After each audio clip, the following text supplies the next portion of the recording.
if you ever thought about getting breast implants but steered clear because you thought they didn't look natural, listen up to this. Dr. Langdon is back with us today to discuss natural breast augmentation. It's a new procedure that actually increases breast volume by transferring your own fat cells to the breast area. That's right. Welcome back, Dr. Langdon. Good to have you back, Doctor.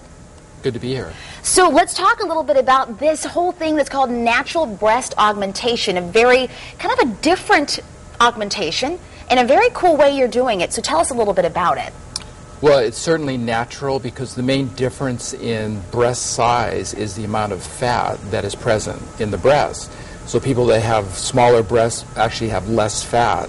So the most natural way to add volume is to take fat from that same person and add it to the breast. So you're talking about taking fat cells from, like, let's say, my bottom or my stomach area, and you're going to transfer that fat to my breast.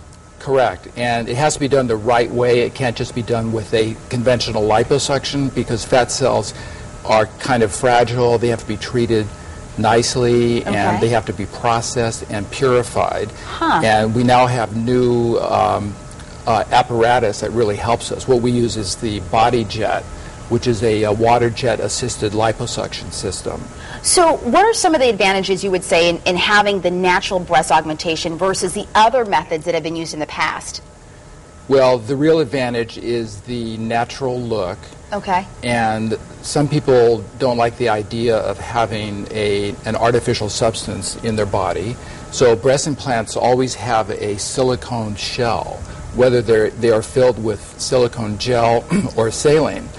And the advantage of the fat approach is that it can be, the fat that we add can be tapered around the edges, giving a much more natural look. Sometimes you get an artificial look with the standard breast implants. So Dr. Langdon, then tell us, if someone has already had a breast implant, would they then, if they wanted to, could they actually opt for having a little bit more of the fat taken from wherever you take it from and have that also inserted behind the breast implant? That's possible, but you can also do, for example, if there was a artificial look, like a sharp demarcation between the implant and the surrounding tissue, or sometimes breast implants are somewhat wide and they don't contribute much to cleavage. You can actually create that by taking that person's own fat tissue. That's amazing. So tell us a little bit about who is the best candidate for that, this particular natural breast augmentation. Well, the great majority of women would be good candidates. You do have to obtain a fair amount of fat. It's kind of equivalent to a small case of liposuction. And if you had someone who was very thin, where it was actually difficult to obtain that fat, then that you would not be able to do this. Someone like that would have to have implants. You have to have a little meat on your body. I mean, you have to have like you said, a fair amount of fat on you. A little bit. Okay. Yeah. No, I mean just a standard amount. Is fine. Yeah. Okay. So, all right. So let's talk a little bit about this Lipojet. It's called Lipojet liposuction? Well, Lipojet liposuction.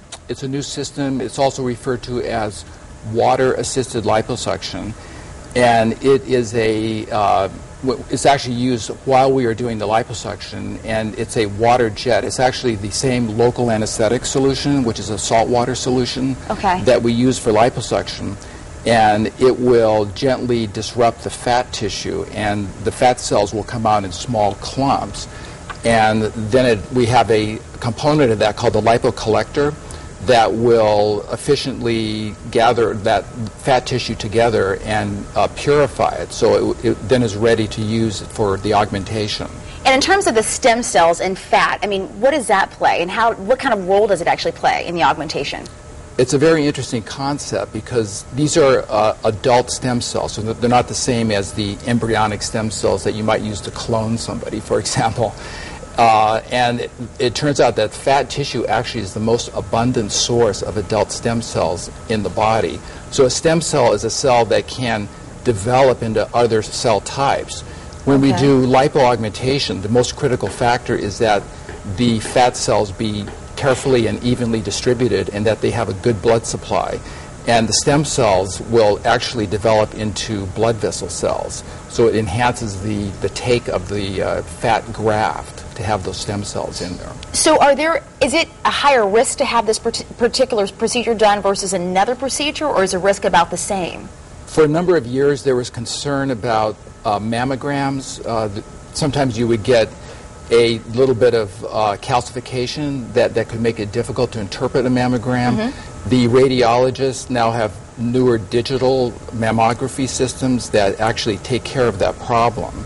And there certainly is no documented risk of breast cancer, for example, from having this procedure. The only concern was detection of any changes. So it's important that anyone who undergoes natural breast augmentation have a mammogram, shortly before the procedure, so they have a baseline to compare with. But the radiologist now can definitely interpret changes. And Dr. Lane, for people who want to see the before and after, you have them on your website. We're putting the information on there. Folks, if you're listening, ladies, and you're thinking to yourself, I don't know about this. This may be something I want to opt for.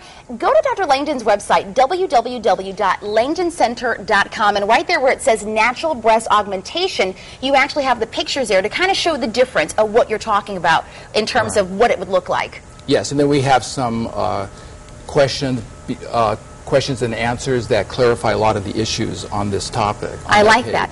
And also a free seminar that kicks off tonight. And again, another great comprehensive seminar that you're going to be doing a little Q&A. Right. That's the seminar that we have pretty much every month at our office. And it's comprehensive. We cover a lot of different topics.